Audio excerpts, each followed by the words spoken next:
शंखनाद में आपका स्वागत है। बांग्लादेश की घटना को 2 दिन ही हुए हैं और कांग्रेस का असली चरित्र सामने आ गया। 2 दिनों के अंदर कांग्रेस की असली मंशा सामने आ गई कि वो भारत को भी दंगों की आग में झोंकना चाहती है, विरोध प्रदर्शनों की आग में झोंकना चाहती है और भारत में तोड़ फोड़ लूटपाट चाहती है, भारत को आग लगा देना चाहती है और कट्टरपंथियों के हवाले करना चाहती है। और इसीलिए कांग्रेस के वरिष्ठ नेता ऐसे ऐसे घटिया बयान दे रहे हैं जिससे भारत की जो शांति है, भारत की जो स्थिरता है वो खत्म हो जाए। बस अब इतना ही उनका कहना बाकी रह गया है कि आप चुनाव नहीं जीत सकते तो पीएम मोदी को ही रास्ते से हटा दो। पीएम मोदी ही नहीं रहे तो फिर हम आराम से सत्ता पर काबिज हो सकते हैं। क्या वो पीएम मोदी के पीछे पड़ गए हैं सीधे? क्योंकि आप बीजेपी को नहीं हरा पा रहे हैं, आप सत्ता से नहीं हटा पा रहे हैं, तो उस व्यक्ति को ही हटा दो जिस व्यक्ति को जनता प्यार दे रही है। और कांग्रेस अब इस स्तर तक नीचे गिर गई है। कांग्रेस के वरिष्ठ नेता और विदेश मंत्री रहे सलमान खुर्शीद ने ये बयान दिया है। उन्होंने ये कहा कि जो बांग्लादेश में हुआ है वो भारत में भी हो सकता है। यानी कि बांग्लादेश में जो आग जली, जो बांग्लादेश में विरोध प्रदर्शन हुए, लूटपाट हुई, हिंदुओं का कत्लेआम हुआ, हिंदुओं के घर जला दिए गए, रेप बलात्कार हुआ, वो भारत में भी हो सकता है। आप लोगों को बता रहे हो कि अगर कोई सत्ता पर है, आप उसको चुनाव से नहीं हरा सकते, तो आप ये तरीका अपनाइए, आप उनको वोट देने वालों को मार दीजिए, आप उस सत्ता पर जो बैठे हुए हैं उनको भगा दीजिए। ये आप लोगों को कह रहे हैं। सलमान खुर्शीद ने ये भी कहा कि लग रहा है कि ऊपर से सब शांत है, कश्मीर में ही लग रहा है कि सब कुछ शांत है, लेकिन अंदर अंदर से पनप रहा है और ये विस्फोटक हो सकता है। तो सलमान खुर्शीद क्या कहना चाहते थे कि कश्मीर के लोग आए और भारत की संसद में घुस जाए, पीएम के आवास में घुस जाए और पीएम मोदी को वहां से भगा दे या फिर उन्हें नुकसान पहुंचाए? सलमान खुर्शीद क्या आइडिया देना चाह रहे हैं अपने इस बयान के लिए? और अगर सिर्फ एक ही नेता का बयान होता तो बात थी। कांग्रेस के छोटे से लेकर बड़े नेता तक अब इसी तरह के घटिया बयान दे रहे हैं। मध्य प्रदेश में ही कांग्रेस के नेता सज्जन सिंह ने क्या बयान दिया? उन्होंने कहा कि जैसा बांग्लादेश में हुआ है, एक दिन उसी तरह जनता जो है पीएम मोदी के आवास में घुसेगी और ये जल्द ही होगा कि लोग अब ये सड़कों पर जो लोग हिलोरे मार रहे हैं वो पीएम आवास में घुस जाएंगे। जिस तरह से शेख हसीना के उनके प्रधानमंत्री आवास में घुसे, उनके कपड़े निकाले, उनके आवास को नुकसान पहुंचाया, शेख हसीना को जाना पड़ा, वही पीएम मोदी के साथ होगा। ये भी पीएम मोदी को निशाना बना रहे हैं। आप इसे समझिए कि व्यक्तिगत तौर पर किस तरह से कांग्रेस के नेता पीएम मोदी के पीछे पड़े हैं। ये एक बड़ी साजिश भी हो सकती है, क्योंकि नेताओं के इस तरह के बयान जब आते हैं, एक भारत के मुख्य विपक्षी पार्टी का ये बयान आ रहा है जिससे ये कट्टरपंथियों के हौसले बढ़ते हैं। उन्हें लगता है कि भारत की एक बड़ी पार्टी तो उनके साथ है, वो भी चाहती है कि पीएम मोदी रास्ते से हट जाए, कट्टरपंथी भी चाहते हैं कि पीएम मोदी रास्ते से हट जाए। तो ये जो मिलकर एक गठजोड़ बनेगा उससे पीएम मोदी को खतरा होना स्वाभाविक है। तो कांग्रेस एक तरह से पीएम मोदी के पीछे पड़ गई है। और कांग्रेस की एक और नेता रागिनी नायक, उन्होंने क्या ट्वीट किया? उन्होंने पीएम मोदी और शेख हसीना की, बांग्लादेश की पूर्व प्रधानमंत्री की तस्वीर लगाई। उस पर उन्होंने लिखा कि बच के रहना रे बाबा, अब पीएम मोदी से और कहें तो क्या कहें। यहाँ भी पीएम मोदी निशाने पर है। कांग्रेस पूरी तरह पीएम मोदी को निशाना बना रही है और लोगों को उकसा रही है कि आप घरों से निकलें, सड़कों पर आए, तोड़फोड़ करें, आगजनी करें, सरकारी महकमों को नुकसान पहुंचाएं। जिस तरह बांग्लादेश में पुलिस को पीटा गया, यहाँ भी पुलिस को पीटे, पुलिस चौकियों पर हमला करें और हिंदुओं को, जो उन्हें लगता है कि वो भाजपा समर्थक हैं, हिंदुओं पर हमला करें, हिंदुओं के घर जलाएं और पीएम मोदी को किसी भी तरह से सत्ता से हटा दें। कांग्रेस इसी तरह का इशारा कर रही है और 3-3 नेता, एक नेता भी नहीं है, 3-3 नेता लगातार ये बयान दे रहे हैं। एक दिन पहले जहां राहुल गांधी बहुत ही एक्टिंग करते हुए सर्वदलीय बैठक पे पहुंचे थे और उनको जो एस जयशंकर है विदेश मंत्री, उन्होंने आभार भी जताया कि विपक्ष ने एकजुट होकर सरकार को समर्थन दिया है। लेकिन उसके अगले दिन ही हकीकत सामने आ गई। बर्दाश्त नहीं हुआ कांग्रेस से कि अब जो है हम समर्थन दे दें। ये कैसे हो सकता है? हम लोगों को आइडिया क्यों ना दें? जो बांग्लादेश में हुआ हम तो वो ही चाहते हैं, तो हम ये कैसे अपने अंदर दबा कैसे लें? क्योंकि जो आपके अंदर तीव्र इच्छा होती है वो आप छुपा नहीं पाते और आपके मुंह से निकल ही जाता है। और वही कांग्रेस के नेताओं के साथ हो रहा है। उनकी तीव्र इच्छा यही है कि भारत में भड़क जाए, भारत में गृह युद्ध हो जाए, भारत में अर्थव्यवस्था तहस नहस हो जाए, ताकि पीएम मोदी पर इसका गुस्सा निकले, उनको यहाँ से जाना पड़े। ये तभी ये बार बार ऐसे बयान आ रहे हैं, 3-3 नेता ऐसे बयान दे रहे हैं। और ये बात आप समझ लीजिए कि राहुल गांधी की मर्जी के बिना ये बयान देना संभव नहीं, क्योंकि राहुल गांधी आला कमान है। अगर कोई भी नेता अगर इस तरह का बयान देता है, राहुल गांधी अगर उन्होंने ये तय कर रखा है कि इस मसले पर भड़काऊ बयान नहीं देने, तो कोई दूसरा नेता कैसे बयान दे देगा। और ये कोई छुटभैये नेता नहीं है, सलमान खुर्शीद है, वरिष्ठ नेता है। इसके अलावा जो सज्जन सिंह है वो मंत्री रह चुके हैं, सांसद रह चुके हैं, मध्य प्रदेश के नेता है। मध्य प्रदेश में कांग्रेस जीत नहीं पा रही है तो वो यही बयान दे रहे हैं कि पीएम मोदी को उनके आवास पर हमला कर दो। इसके अलावा रागिनी नायक वो छोटी नेता नहीं है, यहाँ दिल्ली में सक्रिय नेता है।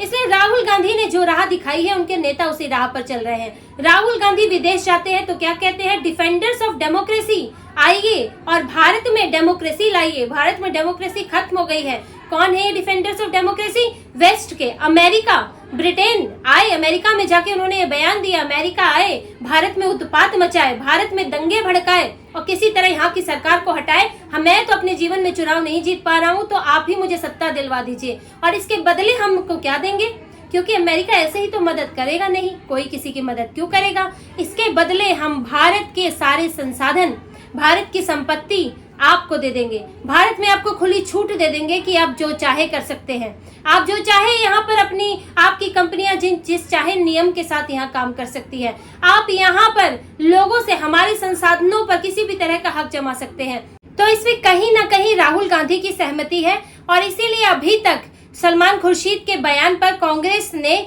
उससे किनारा नहीं किया। कांग्रेस ने ये नहीं कहा कि वो निजी विचार है, ना उसका कोई विरोध किया। यानी कि कांग्रेस ने उस बयान को स्वीकार कर लिया है, ना ही सज्जन सिंह के बयान का विरोध किया। और रागिनी नायक के बयान को तो उन्होंने छुआ तक नहीं, कि रागिनी नायक जो पहले कल बयान दे चुकी थी, ट्वीट आज भी उनका पड़ा हुआ है। तो कांग्रेस इससे पूरी तरह सहमति रखती है और चाहती है कि भारत में अगर हम चुनाव नहीं जीत सकते तो ऐसे ही पीएम मोदी को नुकसान पहुंचा के यहाँ से हटा दिया जाए। क्योंकि बांग्लादेश में भी यही हुआ क्या है, वहां पर शेख हसीना वहां पर प्रधानमंत्री थी, वो 3 बार चुनाव जीती और इनको लगा, जो दूसरी पार्टियां हैं बीएनपी, जमात इस्लामी, इनको लगा ये चुनाव नहीं जीत सकते। और विदेशी शक्तियों के साथ मिलकर जमात इस्लामी पाकिस्तान का समर्थित संगठन है और वो एक कट्टरवादी इस्लामिक संगठन है। उसने बीएनपी, जो वहां की विरोधी पार्टी थी, बांग्लादेश नेशनलिस्ट पार्टी, उसके साथ मिलकर शेख हसीना के खिलाफ एक साजिश रची। इसमें विदेशी शक्तियों का भी हाथ था, क्योंकि प्रोटेस्ट करवाना,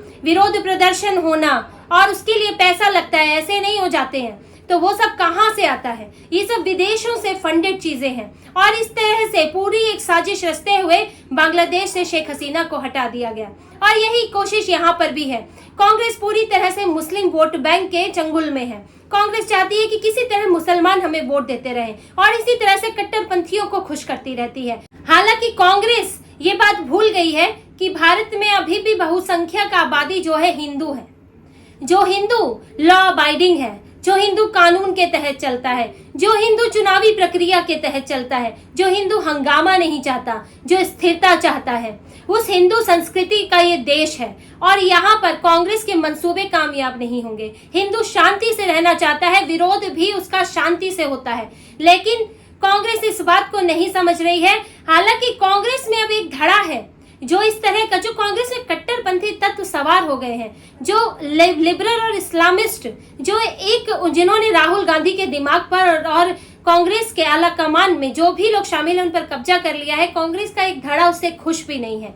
ये बात भी अब निकलकर सामने आ रही है, क्योंकि कांग्रेस की एक तरह से छवि बन गई है भारत विरोधी होने की। कन्हैया कुमार उनकी टीम में है, कांग्रेस में शामिल हो गए। राहुल गांधी को जो लोग उनके लिए सलाह देते हैं, उनके लिए भाषण लिखते हैं, उसमें जेएनयू से पढ़े हुए वामपंथी लोग हैं। कांग्रेस जो है लेफ्ट के साथ गठबंधन करती है। एक तरह से टुकड़े टुकड़े गैंग का समर्थन वाली छवि कांग्रेस की बन गई है। और इस समय पर जब महाराष्ट्र में, हरियाणा में, झारखंड में चुनाव होने वाले हैं, ऐसे समय पर अगर कांग्रेस इस तरह का बयान दे रही है, उसके नेता बयान दे रहे हैं जिससे कि पीएम मोदी पर खतरा हो सकता है, तो इस तरह से कांग्रेस की देश विरोधी छवि और ज्यादा मजबूत होगी। और कांग्रेस के कुछ नेताओं को इसकी चिंता बनी हुई है। तो उन नेताओं को चिंता इस बात की है कि कांग्रेस के इस तरह के बयानों की महाराष्ट्र के चुनाव में, हरियाणा के चुनाव में, झारखंड के चुनाव में असर पड़ सकता है। झारखंड में इस वक्त बांग्लादेशी बांग्लादेशी मुसलमान झारखंड में आदिवासियों के बीच बस गए हैं। मुसलमान वहां से असम से होते हुए, बंगाल से होते हुए ये अब झारखंड में घुस गए हैं और वो मुद्दा वहां पर हावी है। बांग्लादेशियों से वहां के आदिवासी परेशान है। और अगर सलमान खुर्शीद कहते हैं कि बांग्लादेश में कट्टरपंथियों ने जो किया वो सही किया, तो यानी कि जो बांग्लादेश में घुसपैठ करके पहुंचे हैं बांग्लादेश के लोग, वो भारत में सही है, वो उनके समर्थन में है। ये मुद्दा कांग्रेस को वहां नुकसान पहुंचा सकता है। महाराष्ट्र में ये मुद्दा नुकसान पहुंचा सकता है, क्योंकि अगर पीएम मोदी पर सीधे हमला करोगे, पीएम मोदी को नुकसान पहुंचाओगे, तो ये तो पूरे भारत के आप खिलाफ हो, क्योंकि वो प्रधानमंत्री हैं। कांग्रेस का एक धड़ा है जो इस तरह के कट्टरपंथी बयान देने से रोकता है, और इसी वजह से कांग्रेस को कभी कभी सैम पित्रोदा के बयान पर माफी भी मांगनी पड़ती है। लेकिन अब उस लोगों की कितनी कांग्रेस सुनेगी? राहुल गांधी तक वो अपनी कितनी आवाज पहुंचा पाएंगे, तो देखना होगा। लेकिन अगर ऐसा नहीं हुआ तो कांग्रेस में भी दो फाड़ होगी, और ये कट्टरपंथी जो हावी होते जा रहे हैं कांग्रेस में, उससे जो दूसरा धड़ा परेशान है वो धड़ा अलग हो सकता है। और यहाँ तक कि कांग्रेस में इस्तीफों की नौबत भी आ सकती है। अभी तो आप देखिए, अभी चुनाव होने दीजिए। महाराष्ट्र, हरियाणा, झारखंड के चुनाव के जो नतीजे आते हैं उस पर ये निर्भर करेगा कि आगे जो कांग्रेस का धड़ा है, जो इस वक्त इस कट्टरपंथ से परेशान है, और कांग्रेस से ये बार बार सलाह दी जाती है राहुल गांधी को कि आप थोड़ा सा मिडल रवैया अपनाइए, आप थोड़ा इसको जो हिंदू आबादी है उसका भी ध्यान रखिए। लेकिन राहुल गांधी ऐसा नहीं करते। कभी हिंदुओं को हिंसक कहते हैं और कभी शिव जी की फोटो ले जाकर उनके लिए उलझुल बातें कहते हैं। लेकिन अब कांग्रेस में ही इसको लेकर आगे चल के फूट दिखने वाली है। अगर महाराष्ट्र, हरियाणा में कांग्रेस को झारखंड में नुकसान होता है तो ये फूट और खुलकर सामने आएगी, और ये जो उलझुल बयान दिए जा रहे हैं, घटिया देश विरोधी बयान दिए जा रहे हैं, उनका असर आगे देखने को मिलेगा। तो इसी तरह की और खबरें और विश्लेषण आपके लिए लाते रहेंगे। हमसे जुड़े रहिए, सब्सक्राइब कीजिए, कमेंट कीजिए। बहुत बहुत धन्यवाद। जय श्री राम।